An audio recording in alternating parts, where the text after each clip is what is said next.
Thank you. Welcome to the April 10, 2019 PPRTA Board of Directors meeting. We do have a quorum here. I'm going to take one item totally new out of agenda. It's not been published because I just found out the retirement party for Merv Bennett scheduled this evening at Patty Jewett has been canceled, not because we don't like Merv, but because Mother Nature doesn't today. It will be rescheduled next Monday. So nobody show up at So that means he's continuing, right? he's continuing until next week. Yes, okay. So with that announcement out of the way, I would entertain a motion on approval of the agenda. So moved. Do I hear a second? Second. All right, all in favor, please signify by saying aye. Aye. Opposed?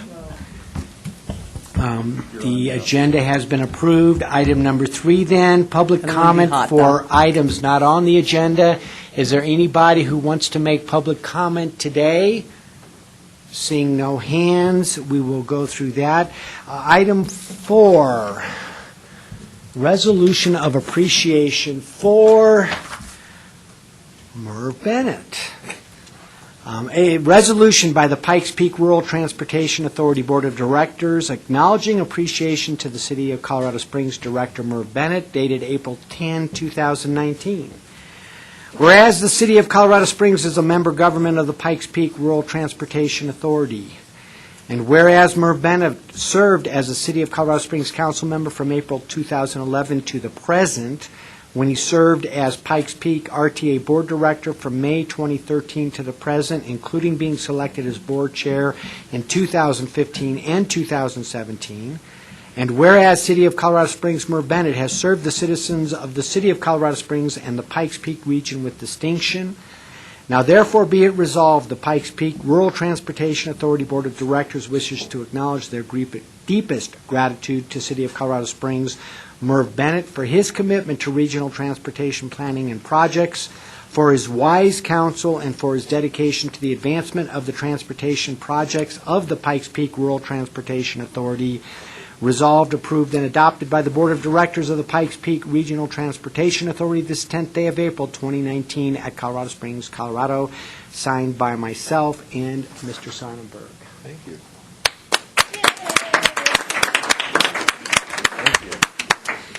And Roseanne told me that this was the most important thing for you to get because you are going to be going duck hunting and you need something to protect yourself as you do so. But the white hat's going to scare them off. But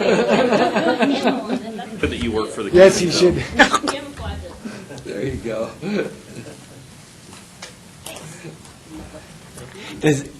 Does anybody want to say anything about Mr. Bennett or to Mr. Bennett? I want you to know, we said a lot yesterday at City Council. I echo that here. You are a man of great integrity and a man of great faith who's able to work and live his faith in a way that is profound to me. Thank you.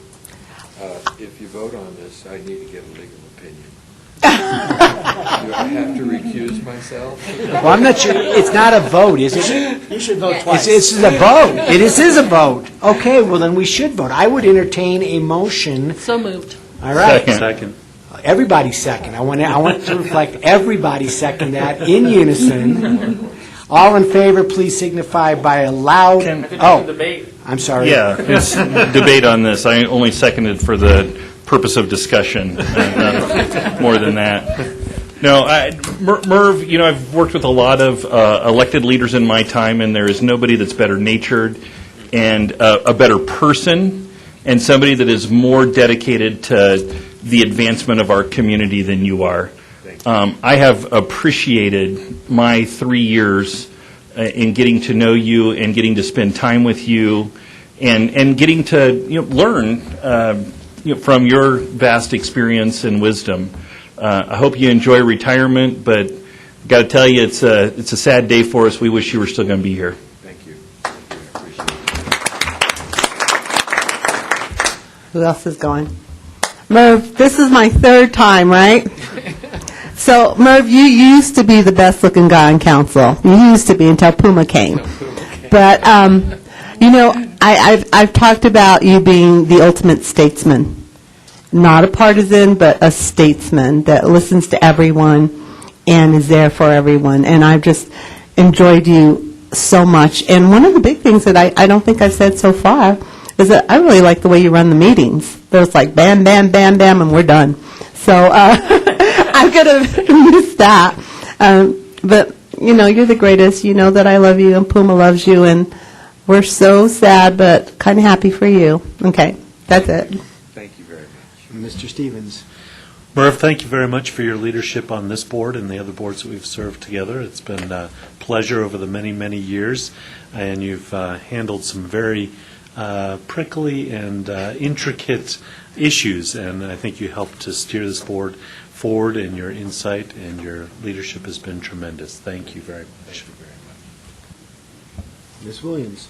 Murph, I haven't had much of a chance to work with you. I don't know as if your replacement is that good on city council. He is. But Trust me, he I'll is. try not to talk to him too much. It's questionable, but we're really excited, to see you have fun in retirement. And this time, try to retire. I'll do the best I can. It's hard. Mr. Gonzalez.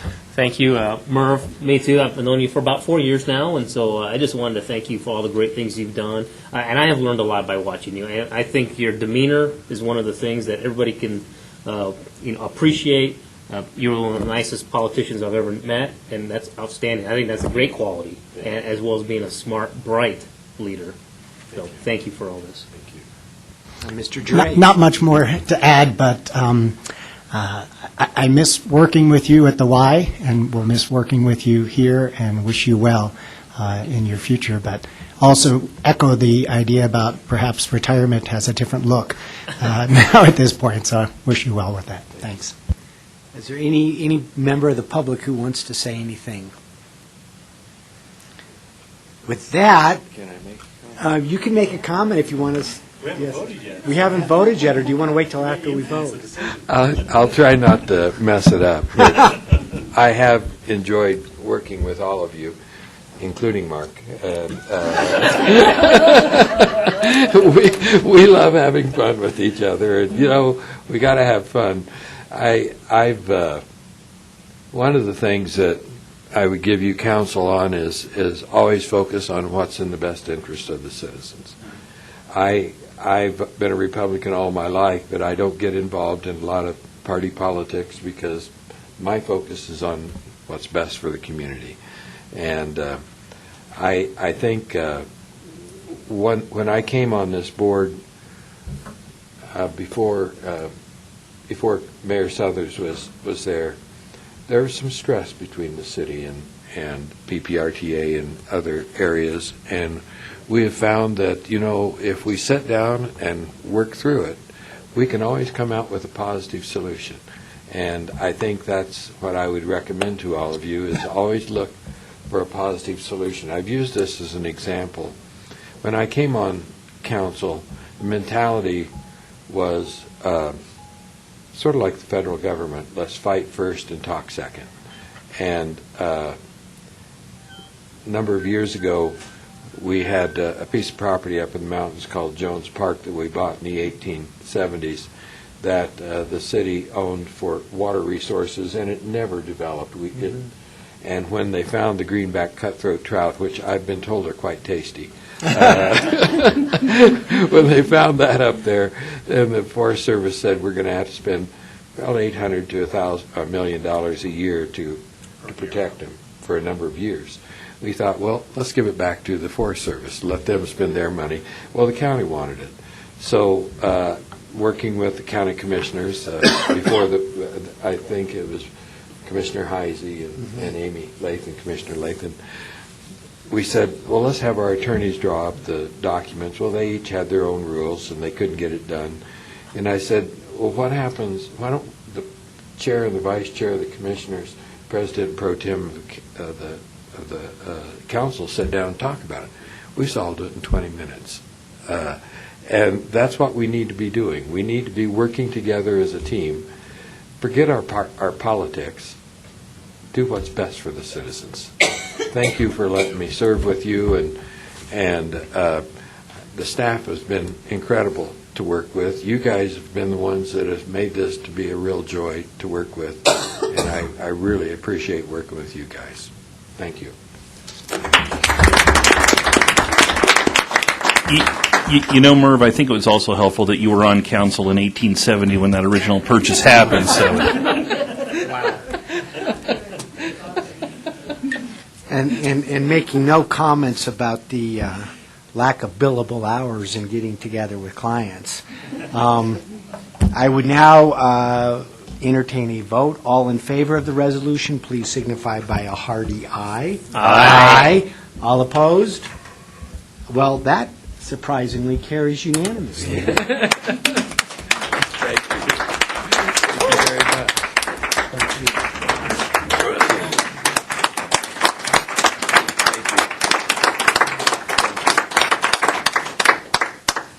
Been a labor of love. All right. Item number 5, the approval of the minutes from the March 18, 2019 meeting. May I entertain a motion? Anybody, any changes? Anybody have any changes to the minutes? With that, can I entertain a motion? So moved. A second? Second. All in favor, please say aye. Aye. Opposed? That carries unanimously. Item 6, the Citizens Advisory Committee monthly report. Reg is here.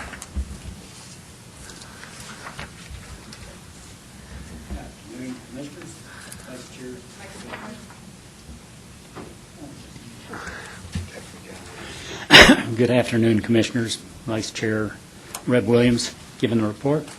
Mr. Godfrey's off in Texas and avoiding our second blizzard in the month. I wish I was there. He's fishing. Merv, you and I can get it right. Exactly. There were no comments by the public. We had in for monthly financial reports as normal. They were informational only. The City of Colorado Springs request to use capital funds for the Spine Road through the UCCS campus was voted 10 to 6 approved not to recommend funding this project.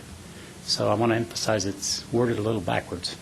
I will also mention that literally there were several comments, and I would comment, I guess if it's all right with you, I'd prefer to make those comments when Travis is up here, so if he wants to rebut them in some manner. But there was literally his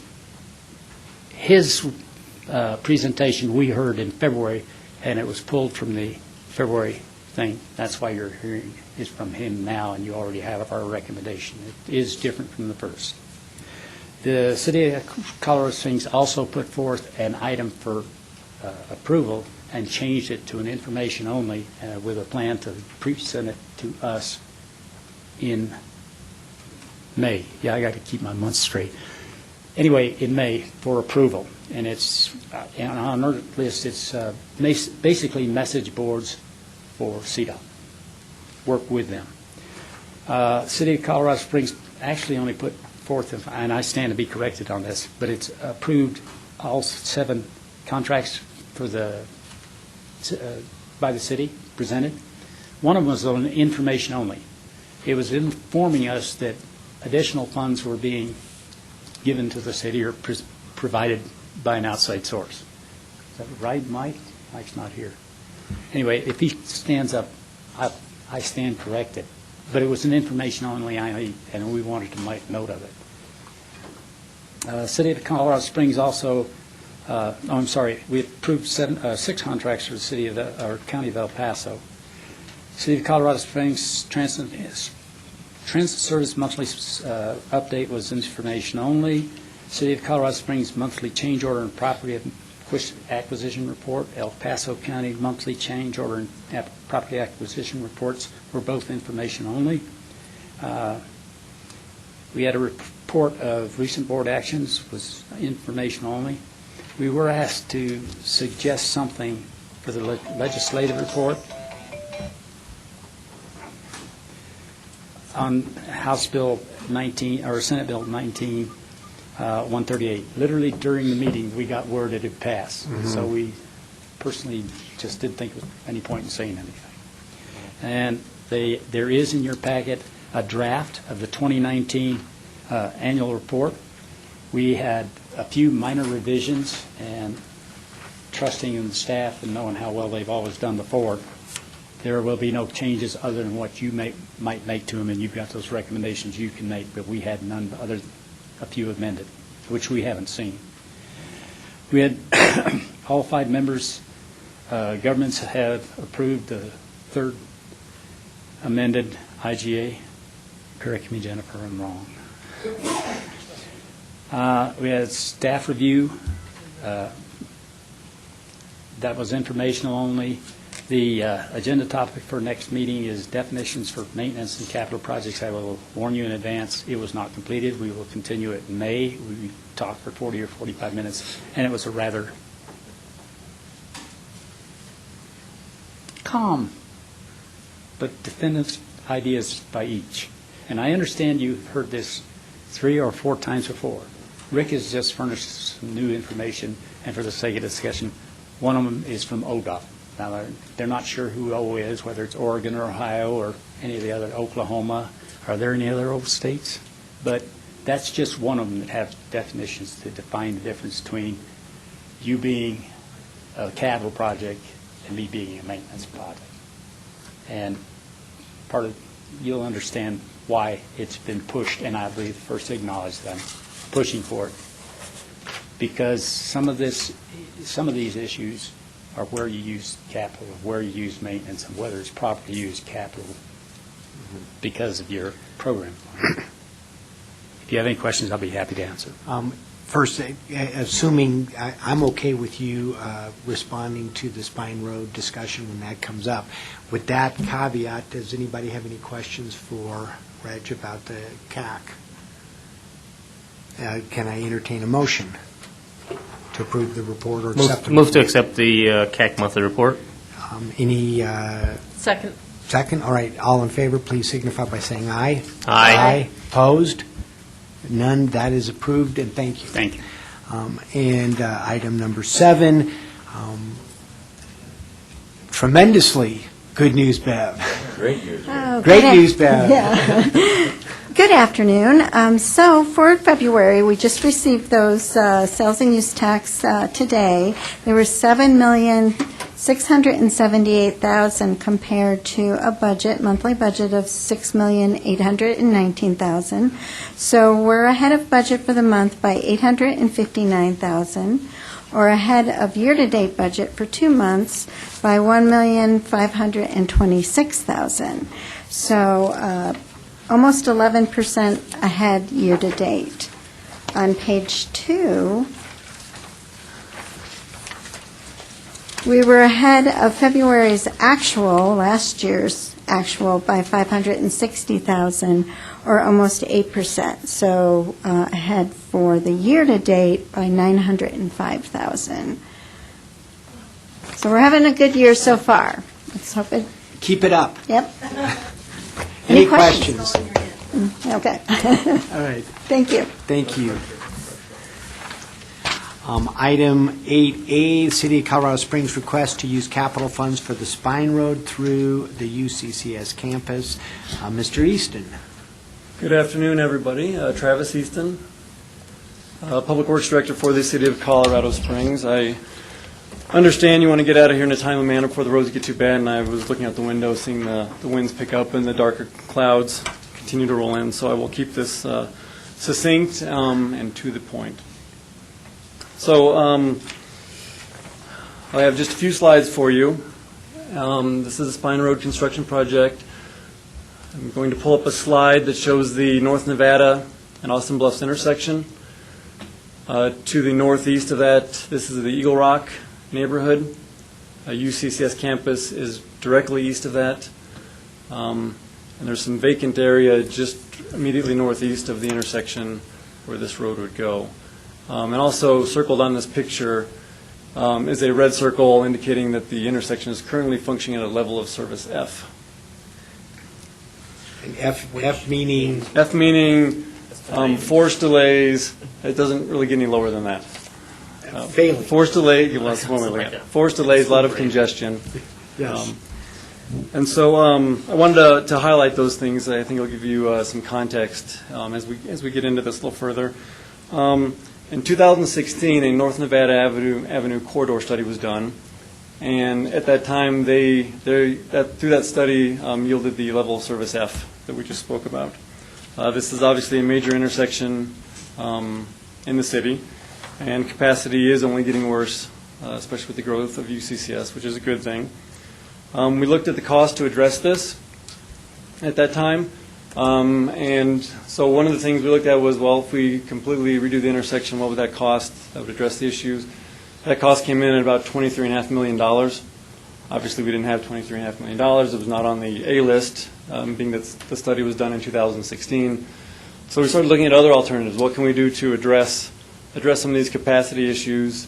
So we looked at a lot of different spot improvements, some auxiliary lanes, some extending turn lanes, adding turn lanes. Those all ranged from $5 to $12 million.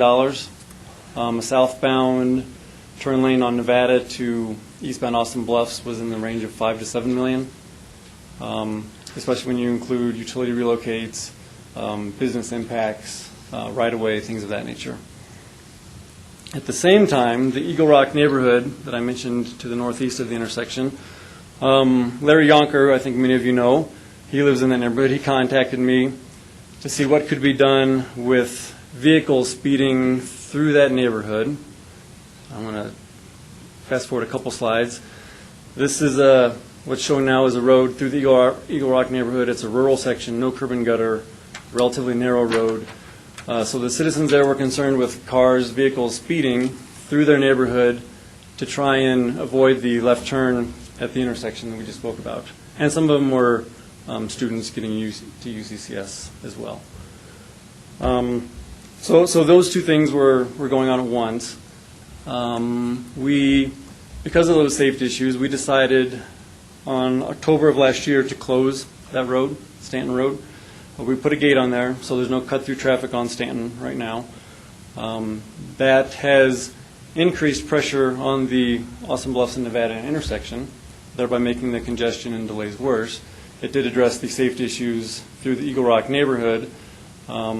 And while those safety issues were more prevalent, it did add a safety concern for both the City of Colorado Springs Fire Department and Police Department, because now with that gate, there's obviously an increase in response times that they would have to deal with. So they would have to go up to the gate, get a key card to go into the gate or through the gate to get where they're going. So there's an added response time.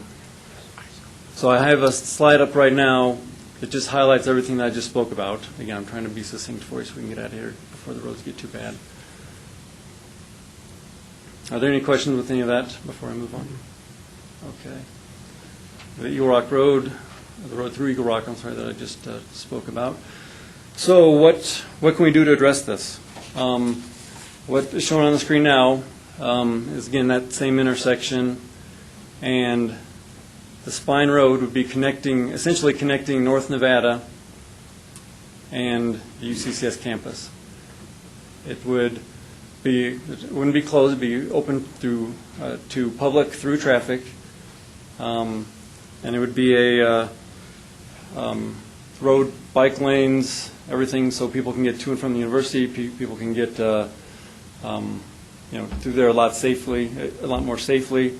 It would increase capacity of the intersection.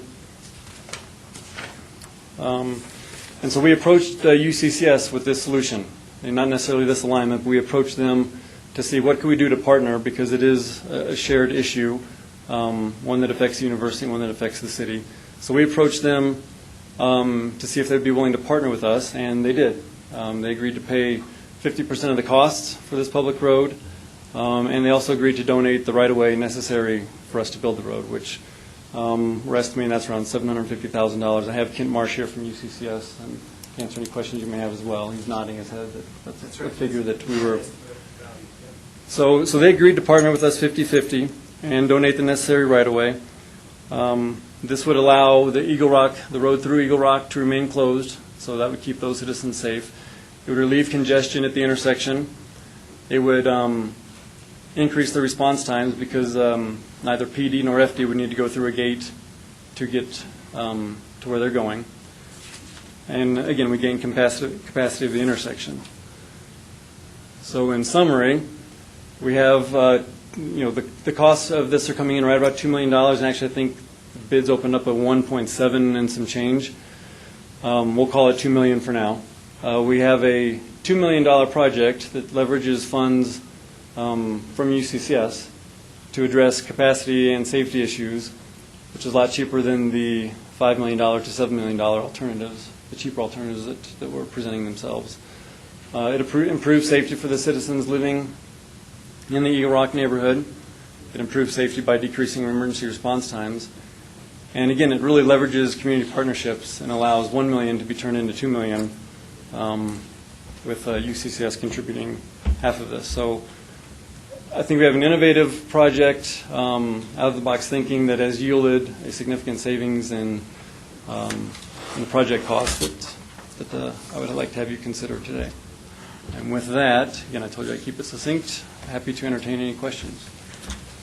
Any questions for Mr. Easton? Yes, Mr. Waller. Thank you.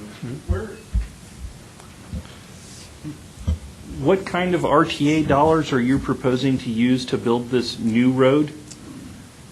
They are PPRTA Roadway Safety and Traffic Operations line item. It's a capital category. It's not tied to any specific project. This funding category is for more emergent issues where there's some flexibility. So when we see, projects like this come up, and again, it's a capital project, then the funding for this would be available. So it's not tied to any A-list project.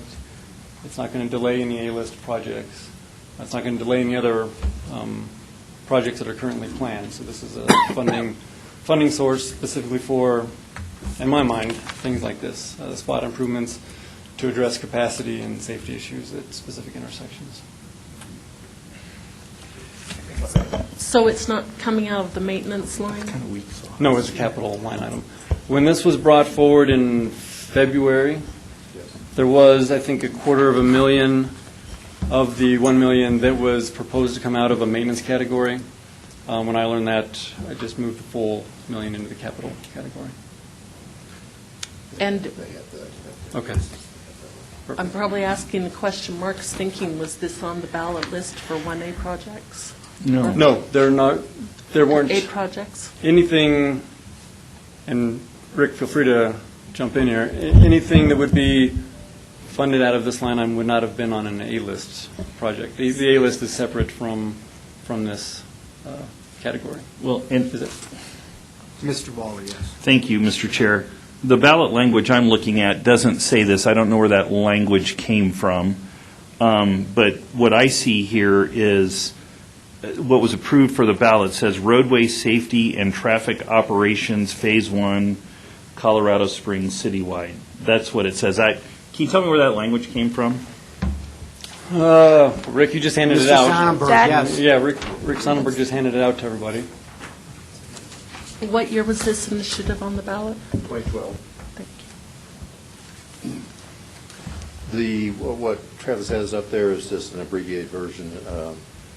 We commonly just say roadway safety and traffic operations, but on the ballot, it was roadway safety and traffic operations, phase 1, parentheses, Colorado Springs, citywide. So we've been treating those two synonymously. So Just the this has abbreviated been- version is roadway safety and traffic operations.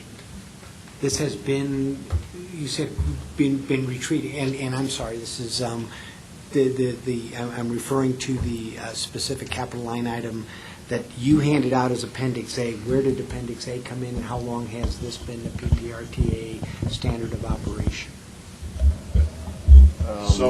Probably the roadway safety and traffic ops, I can go over and look and see if it was in PPRTA 1. I'm 99% sure it was also in PPRTA 1, and potentially the description that you each have at your place, the handout, is from the 2019 budget, but I'm fairly certain that wording's been the same for many years. So Mike might remember. Okay. Yeah, Mike Chavez, City Engineering. So when we turn in our budgets, we have a little bit more detailed description of what the project is and the programs. So Appendix A is very similar, it's been carried from year to year, and that's where the definitions, where we define better what the category is, because the ballot language was limited. Mr. Waldron and then Mr. Bennett. And just one last thing. We're talking about spot improvements here. How long of a stretch of road is this? Mile? No, 3,000 feet, right? About 3,000 feet, so less than a mile, about 3,000 feet. So about 2/3 of a mile? Yes. Mr. Bennett? Yeah, the fact that the prior road had to be closed for safety issues, and we've had major safety issues, as you know, in the city of Colorado Springs. 48 people passed away last year from accidents in Colorado Springs. Including a pedestrian from UCCS. From UCCS. At UCCS. Yeah, yes, at that and with location. UCCS being a critical component to the Pikes Peak region, not just Colorado Springs, but the entire Pikes Peak region, I feel this is an important task to do, and I appreciate the innovation to look at it and do it in partnership with the university. With that in mind, I move approval. Do I hear a second? Second. Second. And there are some other questions, and I know Reg wanted to talk, and I was going to give Mr. Marsh a chance to talk, so we'll finish questions of Mr. Easton first, and then we'll come, if there are, if you want to say anything. Yes, Mr. Gonzalez. Thank you, Mr. Chair. So I did have two concerns. So when I did hear this 2 months ago, the question that came up, and so Murph kind of touched on it, was the closure of the road. So some of the issues and congestion and traffic problems we're trying to solve are caused by the closure of the one road that was a city road. So you closed one road, caused an issue, and now you want to spend $1 million to help fix the issue that was caused in part by the city's decision to close a road. So was there any additional conversation on that? Because we spent some time on that 2 months ago in our previous meeting. Yeah, we, like I said, in 2016, that North Nevada corridor study indicated that this was operating at a level of service F. And about that same time was when I was approached by Larry Yonker to talk about the safety issues within Eagle Rock. So yeah, we did close that road last year, but the situation was bad. The gate and limiting through traffic through the Eagle Rock neighborhood exaggerated the situation, but the situation was already, again, it was a level of service F back in 2016 before that was closed. And then my second concern is just the general, we bring this up a lot, and it makes a lot of sense, credibility of this organization. Do we stretch that credibility by stretching maybe the definition of how we define some of the projects that we approve? And so that's just something that I have to be conscious of as we go forward on that. And having too many of these in these gray areas can be a concern. And the general public, this may be a concern for them. And, if people want this to be extended in a few years, which my guess is that the PPRTA and other governing bodies will likely want this extended, then we have to maintain that credibility with the general public as we go forward. So those are my concerns. I'm leaning to supporting this, but those are my concerns that I've been thinking about since I first heard about this two months ago. So yeah, agreed. Yeah, understood. And to your point about fulfilling the promises to the voters, absolutely. We're going to be working on a report to you detailing where we're at with the A-list. That was the initial promise to the voters, getting all those projects done. Again, this has no implication on that A-list. We're going to be getting all those done. Understand, again, that promise is a forefront in our minds, too. So thank you. And as a chair, I will address it, because I agree that's a legitimate concern, and I have a thought on that, but Mr. Stevens is first. Just for clarity, Rick, the Appendix A, the $1.7 million that's listed for citywide safety and traffic operations, that's 2019 dollars exclusively, and presumably each year of the PPRTA 2, there's a similar or comparable number allocated. Okay, great. All right. And because we promised Reg a chance, if you want to come up, or do you want to wait till after Mr. Marsh? I do have some questions for Mr. Marsh first. Either way. Mr. Marsh, the question I have for you, and we talked about it, is you have since the CAC, I understand, done a more in-depth exploration of the amount of students that you believe are currently using the Austin Bluffs, the traffic that is being added because of UCCS that could be diverted because of the Spine Road. True. If you could address that. Absolutely. Good afternoon, members of the PPRTA. I'm Kent Marsh. I'm an Associate Vice Chancellor, Campus Planning and Facilities Management at UCCS. We recently benefited, I don't know if we benefited or not, but the bomb cyclone that we had, and hopefully we're not getting another one of those, made us question many, many things. And one of the things we questioned was, where are our students coming from? Where are they coming to our campus from? And what we did is we created a heat map of the area that showed where all of our students are coming from. And just a quick glance at the heat map a couple days ago indicated that about 2,500 students, if we assume they are living where they say their permanent address is and coming to our campus, would use the I-25 corridor, would use North Nevada traveling southbound, and I believe would choose this road over the level of service F intersection. And I don't know that we got a chance to model that. But we do know that a very conservative estimate of 550 ADT a day of just our shuttle buses that we would take off of the adjacent corridors increased that level of service, I believe, from an F to an E. Now, I don't believe we got advantage of this new data, but I have to believe that it would improve it. I don't know how much, but it would definitely improve it. And if we take that and we combine that with what we have, a very, what I will consider modest enrollment growth, even at 3% growth per year of 13,000 students, that's another 400-ish students a year that we would add to potentially some portion of that to this corridor that would in turn be able to use this roadway. Thank you. Any questions for Mr. Marsh? Thank you, sir. You bet. Yep. Okay, Reg, it's your turn.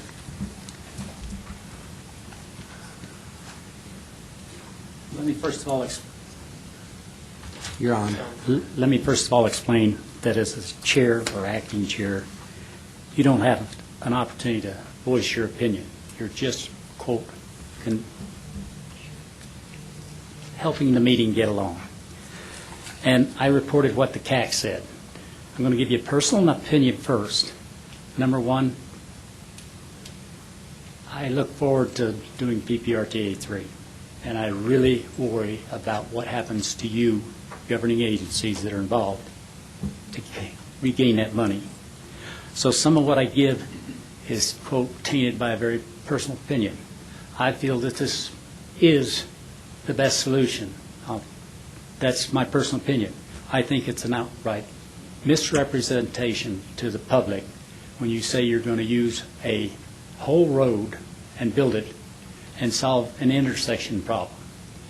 And I would ask to question Travis, and I know I'm putting him on the spot, but a road that has no set number, when I say number, and only an estimate, I believe you just said 400 additional students a year that might use it?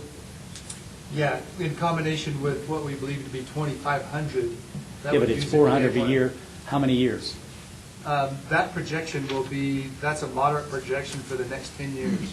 Okay, so you're going to add 4,000 more vehicles to a road.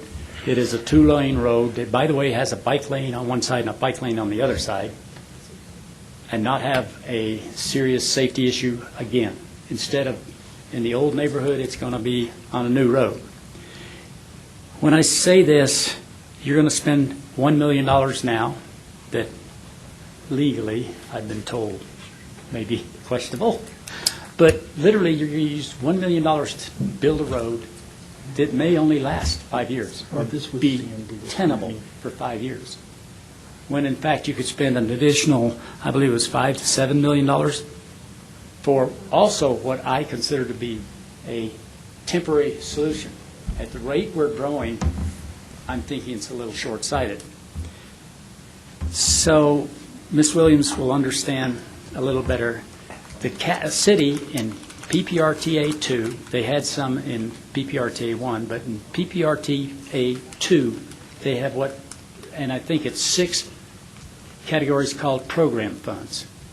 And I happen to approve of this too. I know it's hard to explain to voters, and boy, I do a lot of explaining to them. But literally, it gives them the ability, the flexibility, without having to go to the voters for a new vote,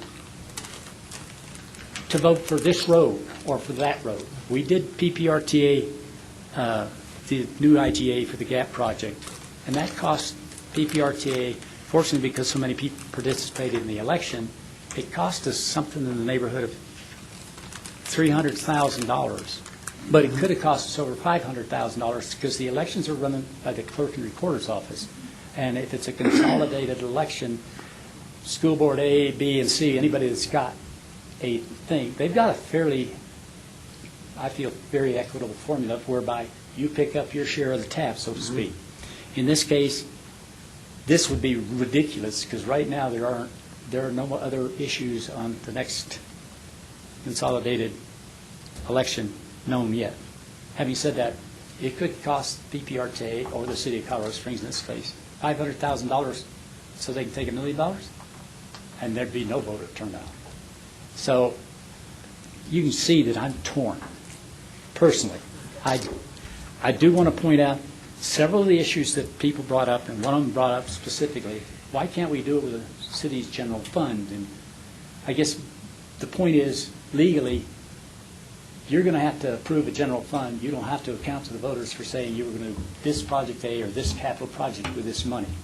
PPRTA does. And that's us guys on the front line to answer questions. The general opinion of all of them that voted against recommending this was the slippery slope that this takes us down. Today, it's just $1 million. What's to stop them? And I can look at what we have done with whatever the current term is for contracts. What is it now, Rick?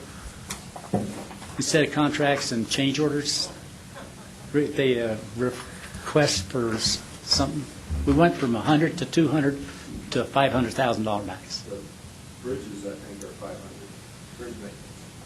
Okay, literally, we just seem to be slide more and more to not protecting the citizens like we did on the first two PPRTAs and getting more and more into giving greater and greater flexibility to the administration. And when I say that, believe me, I know how hard it is for them. I don't want to hamstring them, but I don't like answering questions. Ridiculous. Any questions for Reg? Reb, I'm sorry. I just put my hearing aid in, so I just want to. I'm sorry. What did you say? Hey, we'll deal with that. Any questions for Rep? Any questions for any of the other present? And come back to the board. Yes, Lohinos. So my additional concern would be, so what if this goes to $2.4 million?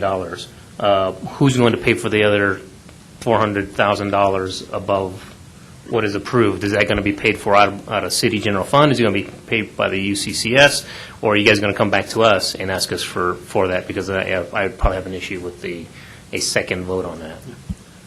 Good question. I believe the bids have already been opened, and that's the 1.7 and some change number that I already mentioned. And Mike, I looked to Mike to see, I'm not sure about the level of contingency in that 1.7. If we're comfortable with that, I assume we are. At the CAC, I did say that what we would request is that we get approval up to $1 million for contingencies, and if there's any costs over the initial bid, I think the university and the city would split that, and we'd be capped out at $1 million. And just to clarify, Mr. Chavez, it's my understanding that the IGA between the city and the university is not finalized yet, that's going to have to come That will back be forthcoming to the PPRTA. So if we approve this project, the next step would be to formalize the IGA, and the IGA would come back to us, and we would have a second look at the issue. Yes, I'm looking at our lawyer, who may say I was wrong. No, I just have a clarification. So is the request to fund one half which will be up to $1 million? I believe Yes. that's what's being requested, Okay. is a request for I up just- to $1 million, or for one half, up to $1 million, Yes. correct? Okay. And just to respond to Reb, answer his questions, for the anticipated growth, on the screen now, there's a large area. The university has donated 75 feet of right-of-way, and any growth that will occur, we have that space, and the university will be the ones constructing turn lanes, center turn lanes, things of that nature, to address the question about growth. Mr. Stevens? With the controversy and the concerns that were outlined by the CAC, it seems that the City of Colorado Springs might creatively look at the budgetary constraints therein and find general fund money that's currently going into intersection improvements and shift some general fund over to this, and then really shoehorn this request to the RTA into those more narrow things like additional lanes and signalization or whatever, to minimize the amount that the RTA is putting into it by shifting some other funds because I imagine that you're doing other intersection improvements, other signalization, and other roundabouts through general fund, and just by switching those around, it achieves same results, but the bite out of this one RTA budget would be much smaller. So I'm not sure if there's a question in there, but yeah, we would It's a definitely look at thought. that. Yeah, we could definitely look at that. Yeah, so a lot of the projects we're doing with the general fund are a lot larger in scope, but we could definitely look at that. So it wouldn't be as easy as shifting bits and pieces on the smaller projects, but definitely worth considering. Any other questions? Then anything from the public other than what's already been talked about? We can return to the group here. Does anybody else have any other comments? I have a couple of thoughts that I want to share. Seeing none, one thing that I'm sure Merv and Yolanda get that the others up here probably don't have the opportunity to enjoy is the concerns about the interaction between CC and the North Nevada corridor folks who, because of the growth of CC over time... UCCF? No, I'm talking about CC. Colorado College? Colorado College and North Nevada. And what has happened is because there wasn't an ability to be proactive, there's conflict between the college, which is a wonderful asset to our community, and a neighborhood which is concerned about traffic. This is a really creative, wonderful use, in my opinion.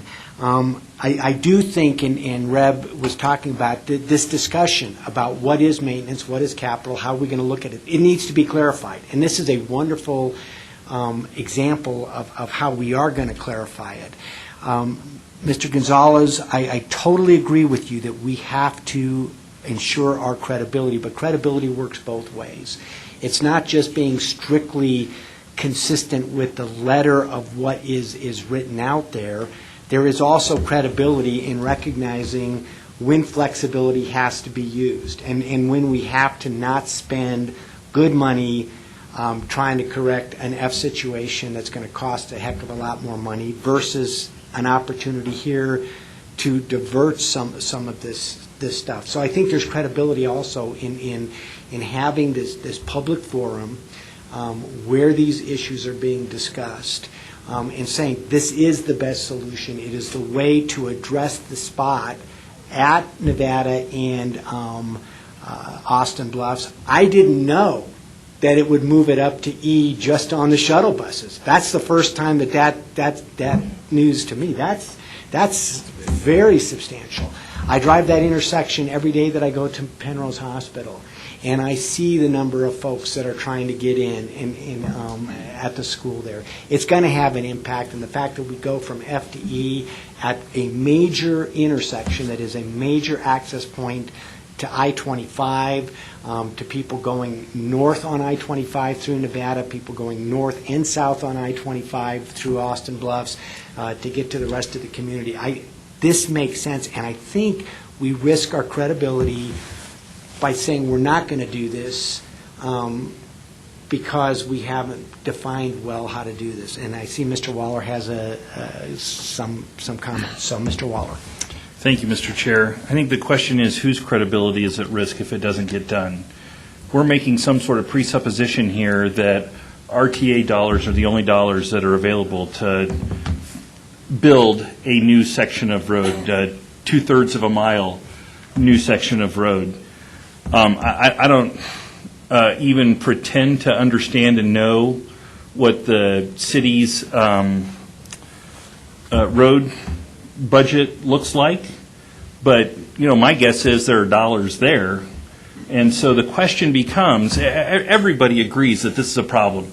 Everybody agrees it needs to be fixed. Everybody agrees that an F-level road is unacceptable and it needs to be upgraded in some way. That's not the dispute here. The dispute is this an RTA project? Or is it a City of Colorado Springs project? Or is it a UCCS project? So I think when we talk about it in terms of we're going to be losing credibility if it doesn't get done, I agree. But it's not the RTA that's going to lose credibility. It's City of Colorado Springs and the University of Colorado, Colorado Springs. Because RTA's responsibility is to do what's on the RTA list. RTA's responsibility isn't to do stuff. In fact, RTA's mandate is to do what's on the RTA list. And RTA's specific mandate is to not do anything that's not on the RTA list. That's why we took the I-25 project to the voters, to put it on the list. This ain't maintenance. And it's, I'm sorry, I just do not see this as roadway safety and traffic operations. That's fixing problems on an existing piece of road, not creating a new one to avoid problems at another intersection. So I don't think this falls within the scope of the RTA's mandate. I absolutely think it needs to get done. I'm going to be a no. Ms. Avila, did you have another? I thought I didn't. I think it's a question of interpretation, sure. Mr. Waller, and it is a question of how do you interpret the language, and it brings to mind what is going on with CAC right now, which is to define these things and to get a better definition. I think that this clearly is a roadway safety issue. From a personal standpoint, I was working at the hospital the night that the pedestrian died. It is a concern. I drive that intersection. It is not a safe intersection. Oh, and I didn't see you. I apologize. So I think it's a question of interpretation. Just before there's a vote, if I could just weigh in. Sure. Ms. Williams. I'm going to agree with Commissioner Waller here. I know last month we discussed a project that was going to go over by $1 million, and I had objections to that. My problem is that we're seeing a project that is essentially added in when we're not addressing the projects in other areas of the county where there's big problems, such as I can't go from my house to my Safeway because of Research Parkway every night. That's in the city, and Research Parkway between 4 and 5:30, you just can't drive it. There are way too many cars. They don't stop at lights. They try to rear end you. The same with Briargate Parkway. I'm seeing traffic needing to get out to Falcon, and Woodman Road is backed up with an accident or a fire. There's no other way to get out to Falcon. I'm seeing some other projects on our list that we're not funding that need to be coming up and getting this funding, and I think that this one is not on that list, so I will be a no vote. And understand, Ms. Irvin. So I just want to clarify that the motion made was in compliance with what's in the packet, which is to fund up to $1 million, which is half the cost, contingent upon an IGA coming back to this body for approval that spells all of that out. Mm-hmm. That's correct. Okay. And where it comes from. Mr. Duray? Just a quick clarification for me, if you would. Would it be true to say that projects that would come under this Appendix A, the 1.75 million, that these projects generally would not have been on the list? That's my understanding as well, that these projects... That's what this pot of money is for. It's for projects like this, not on that list. Not on the list. The question is whether it fits into the definition of this, not whether it's on the list or not. And I'll defer to Mr. Chavez, who is... So these traffic programs we created and crafted them because we could not anticipate every project on the ballot, and things change. So these programs are there for improvements that come as needed, and right now we feel this is one of the areas that's needed. This is not taken away from any other traffic project or an A-list. If there's an issue with research, we will look at that, and going into this year, if this is serious enough, we will see if we can carve some money out of this to address things on research, or Just don't do bike lanes. Yeah, not the way we did it last time. So, or we would put it on the to-do list for 2020. Right. So, and I guess that's the issue, is that these programs and this project came up, and it wasn't on any ballot list because we didn't anticipate it. And we do feel, the city does feel, it is an appropriate use of RTA funds. We're addressing an issue in a little bit different way because we don't have, 12 million, 23 million to address the problem. So we feel that $1 million is a good compromise, split the cost of the university, and then the plan is actually to expand this road to 4 lanes in the future as needed, and the university will pick that cost up. And actually, the university is apparently donating the land for this as well. Yes, it'll give us the right of way that we So need. it's $1 million. It's up to $1 million apiece, plus the university is giving the land. Yes. Okay, Mr. Gonzalez. So my question is, so what does our attorney, our PPRTA attorney, say in terms of does this meet the legal definition or not? Your attorney prefers not to give legal advice in open session, but if directed by the board, will do so. Without, there's a subtler way to ask that question. It may not be. I apologize. That may not be legal advice, and I understand that. Is it a question of interpretation? It is a question of interpretation. The challenge would be that a voter would come forward and say that this is not what that ballot question said. The counter argument is obviously, as you've been debating around the table. So it's a question of interpretation. Yes, it's a question of interpretation. The second question of that is it the board's responsibility collectively to come up with that interpretation at this point? Yes. Okay. Did I have Mr. one more Jure. clarifying question, and that is, what would the standard be of that interpretation? A reasonable standard? Yes, a reasonable, Basically. yes, a reasonable You know standard the of answer to that, all of us. what the voters believe they were voting for. Okay. Sure. Okay, thank you, Mr. Mr. Chair. Gonzalez. Okay, so kind of based with all that, like I said, I'm torn at the beginning anyways.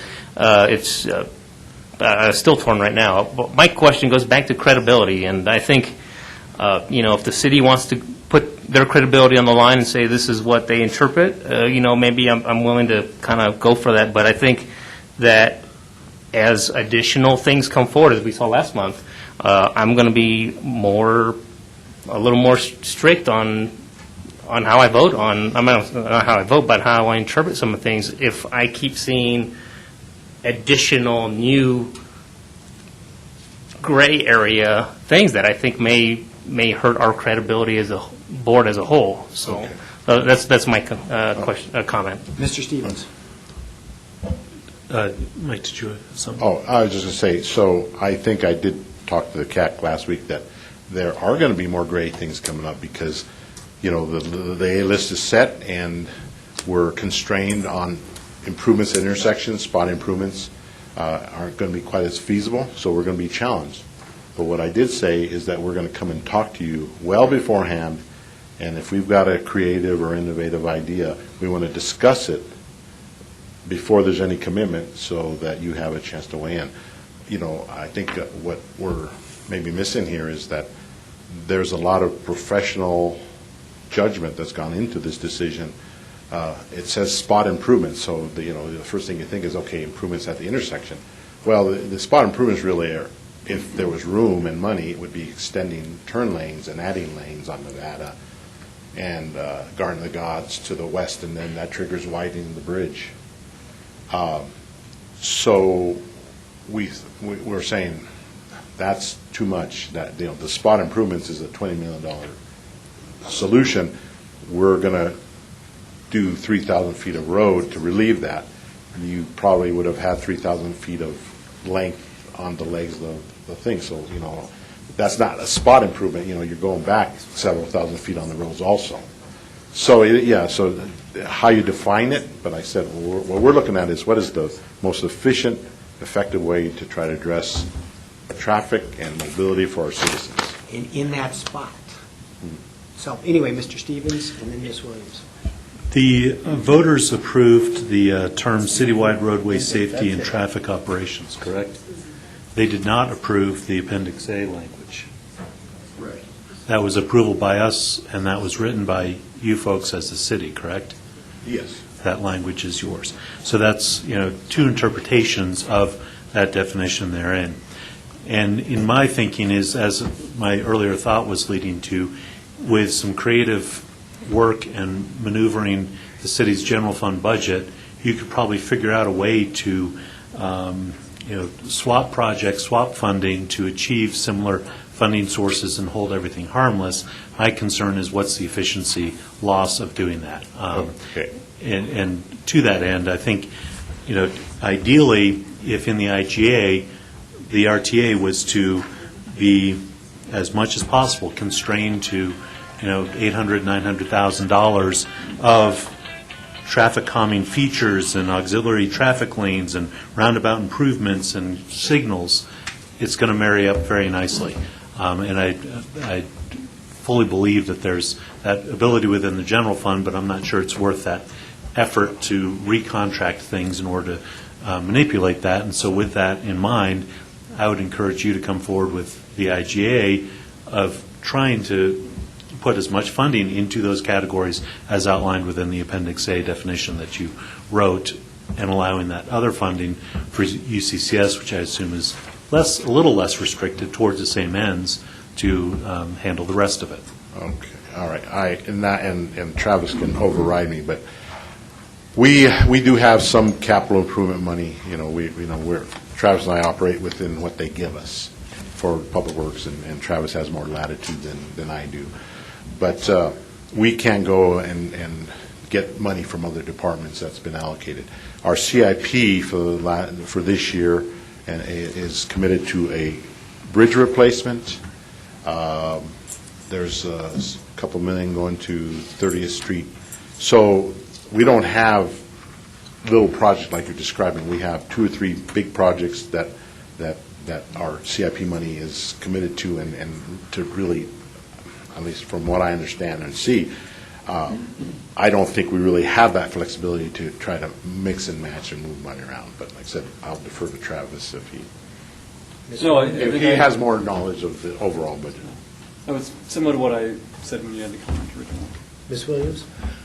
I was going to ask our attorney, so on approval of this item today, then the IGA would just be between the city, the RTA, and the university. It doesn't have to go back to member governments for approval?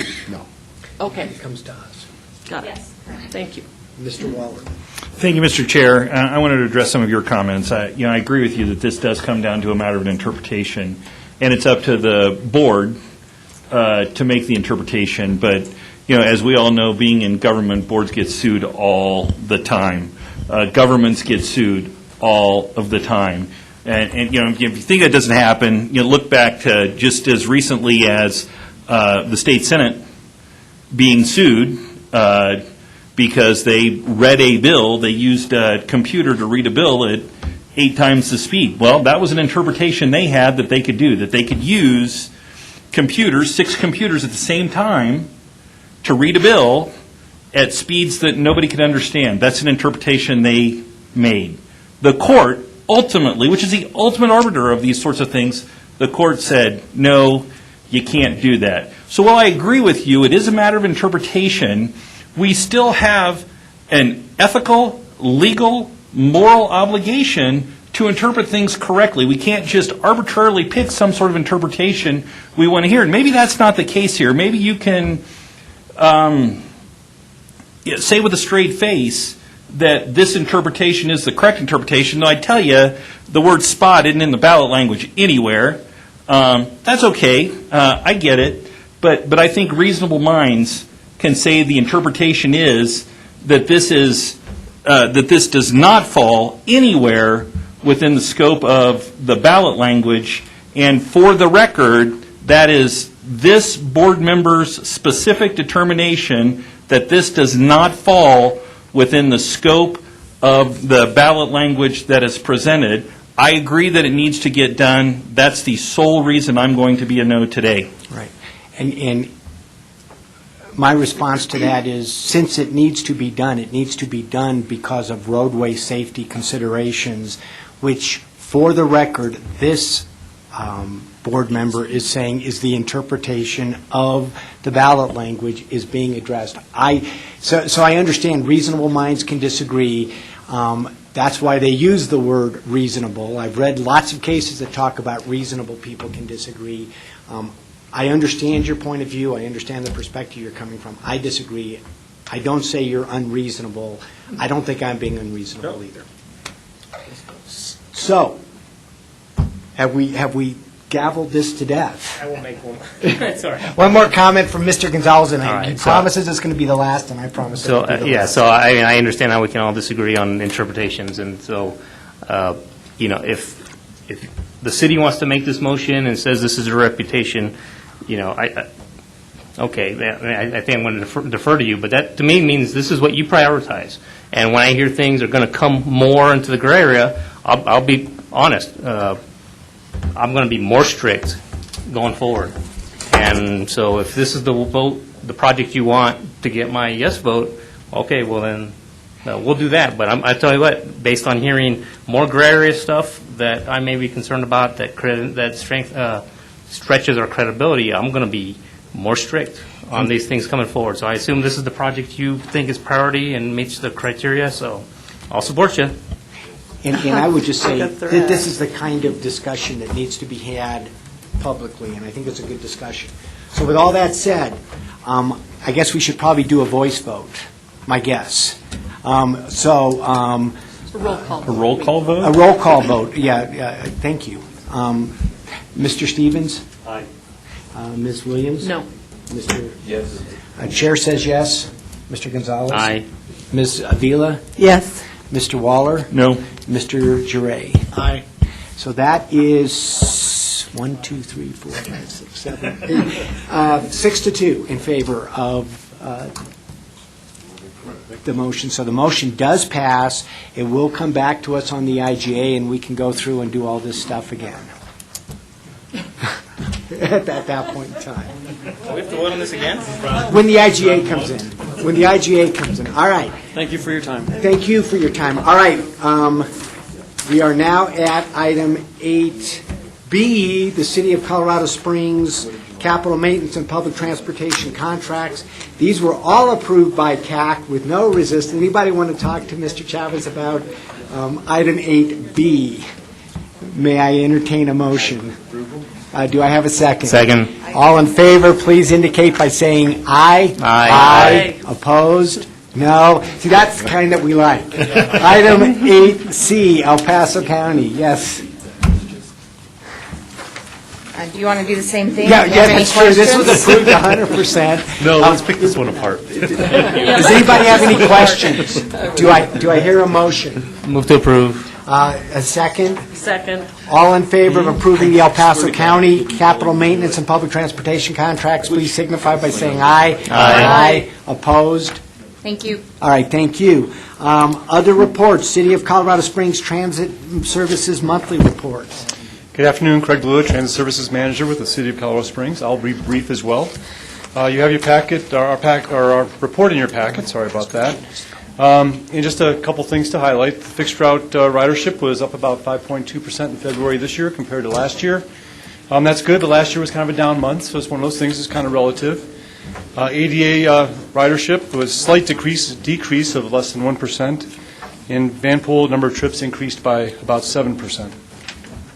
The only other thing to mention is we have our service changes in your packet again that are scheduled to start on April 29th, and so we're on track to do that. Last, I'll just say that our service is shut down later on today because of weather, and so our 6:15 is going to be our last pullout. We'll finish up those routes by 6:30, 6:45. We did shut down the Pikes Peak Community College North at 2 o'clock because they're closing school at 1.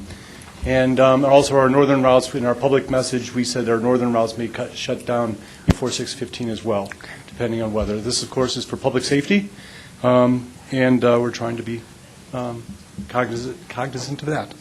Happy to answer any questions you might have. Any questions? Yes, Ms. Avila.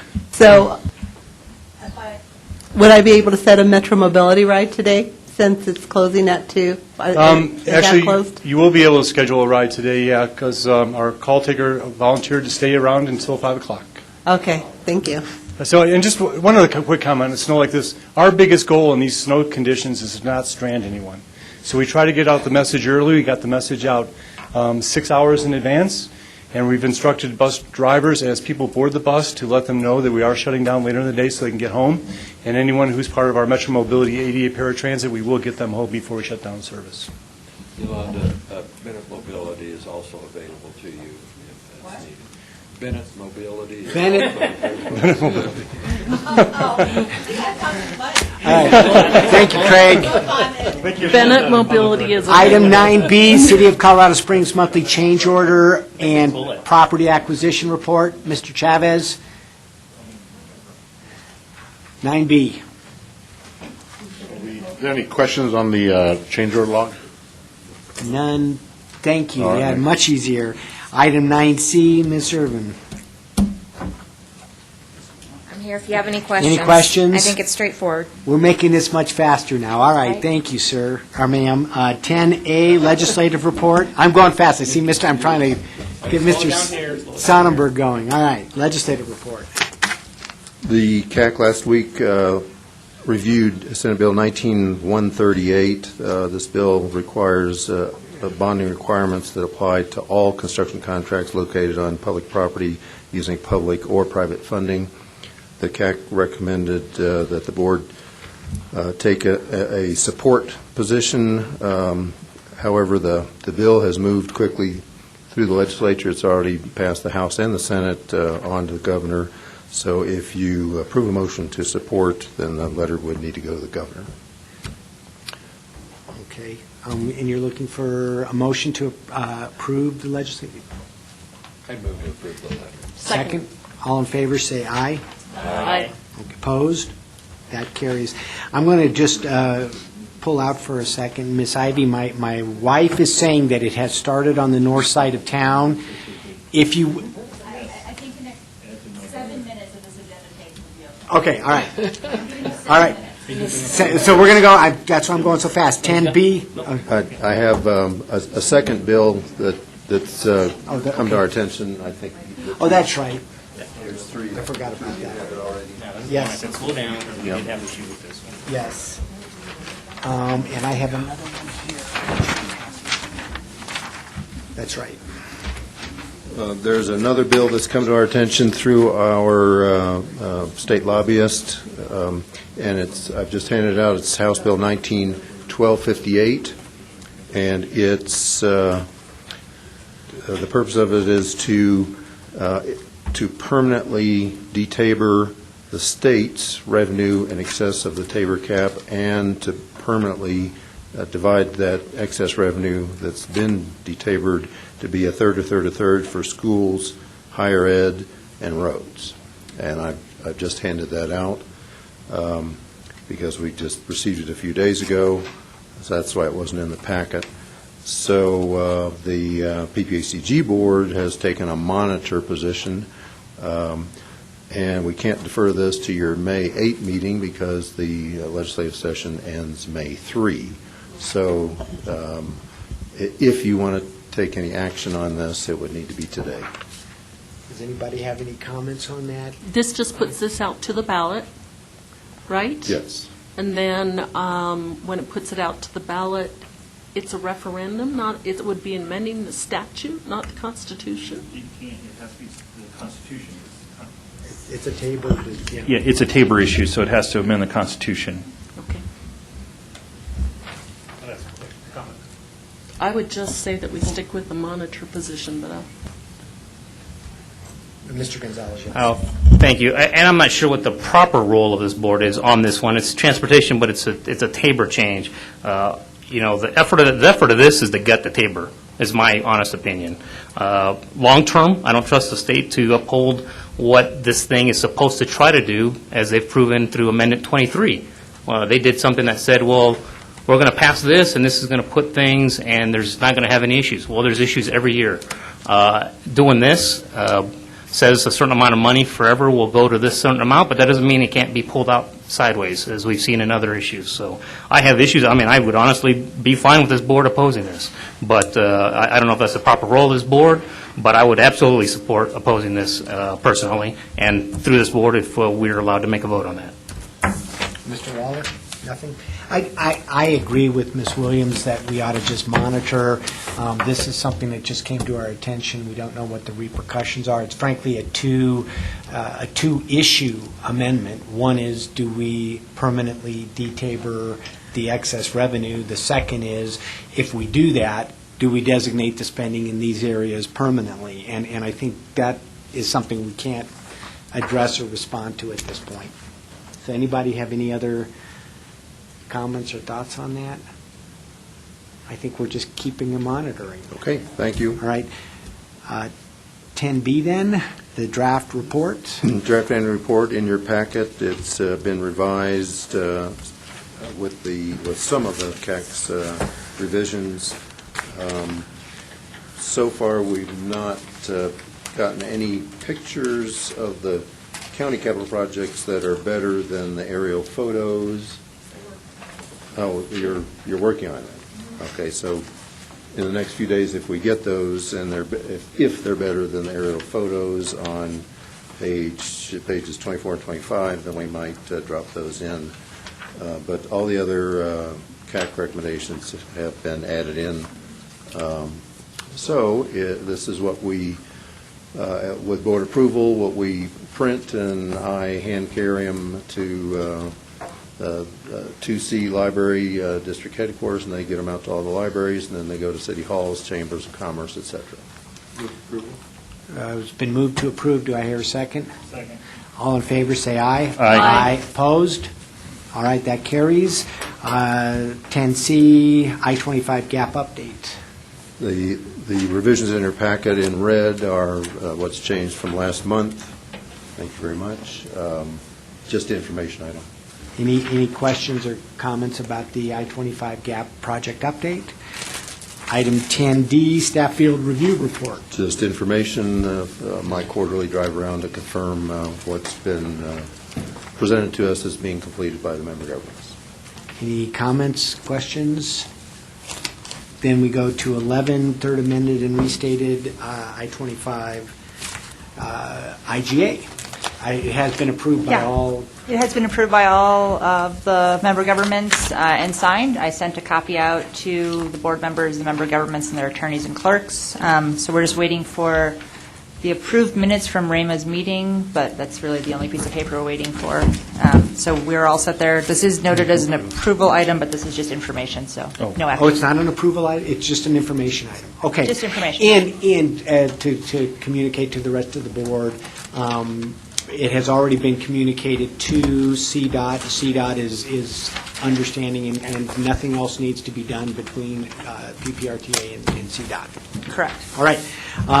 12 member announcements, other than we want to get the heck out of here and get home safely. And stay home. And stay home. It's getting bad. It's getting really bad up north. So that's what my wife just said. All right. Then we are adjourned, and I'm too bad that Yolanda's not here because I was going to go bam, bam, bam.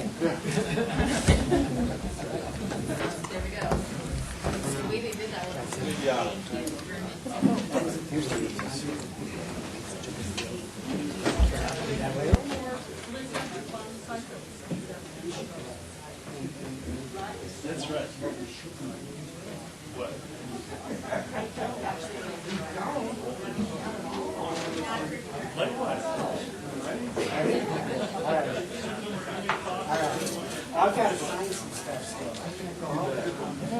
See you later. Drive safe. Drive safe.